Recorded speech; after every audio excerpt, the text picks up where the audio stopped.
you guys ever received unwanted and unwelcome attention when you're out socially? We're referring... We don't need you to talk about the Rioli and Bolton situation, but have you ever found yourselves in that situation? Yeah, I definitely have. In fact, I was saying to Eddie before that I don't really enjoy going out, whether it's with mates for a beer or whatever it is after a game, or maybe on a 7-day break, because you always feel like there's eyes on you and people are watching what you're doing. I mean, I went out for dinner on Friday with my sister-in-law, and she was having a couple of cocktails, and I felt just awkward sitting there because I just didn't want someone looking over at me thinking that was me having a drink 2 days before a game, which obviously I wouldn't do that. So, but I think that's the reality. We know that as players, and I definitely know that having transitioned from when I was at the Giants to Collingwood, where all eyes are on you, and now obviously being an established player, I kind of know that eyes are always on you when you're out. So you got to pick and choose what you decide to do, I guess.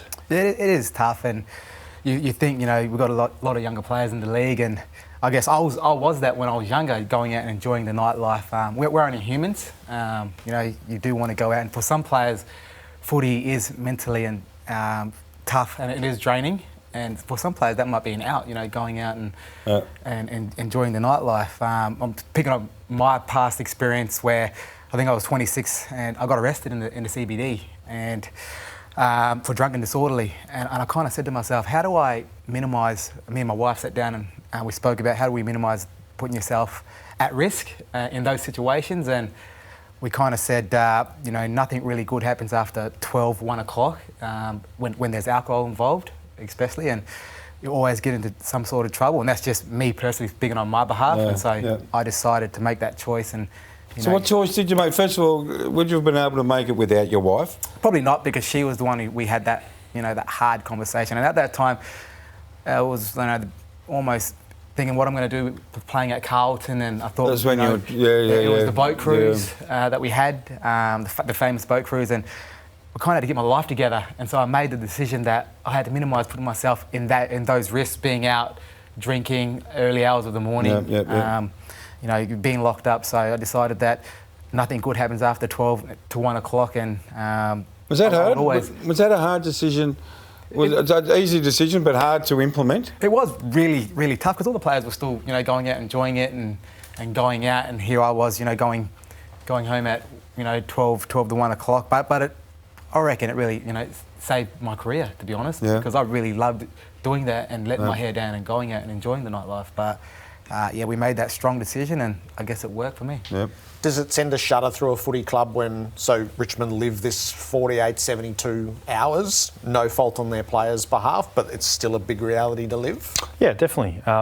As the first thing I kind of thought about was wonder what my teammates are thinking, and, clearly there's, whether it's a mistake or whatever's happened, you kind of think about what you would have done if you were out there in that situation. And I know when I thought about it, that's exactly what I thought about. That's why I don't enjoy going out. I think another big part to that is you got to make sure you pick the right people to, I guess, go out with, and surround yourself with people who are going to be there and support you, and not put you in a position where, might compromise a few things. So, I don't enjoy going out for a beer or anything. You got to make the right decisions when you go out too.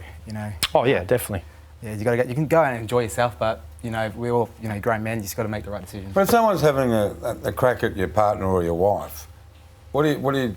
It's easy to say let's walk away, isn't it? Yeah. I mean, really?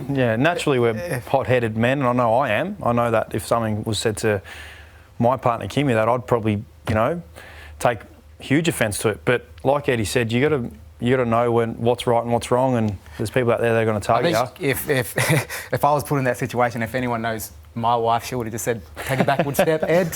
I've got this under control. I reckon my partner would have done that. And let them have it. So when that happens, when something happens, take us inside the footy club. Does the head of football tell you all in a group, this is what happened? Does the player, be it these two, do they get up and tell the group, or does it just filter out to the players by just word of mouth? Well, I think in my past experience, when I was locked up, the first person I rang was the head of football.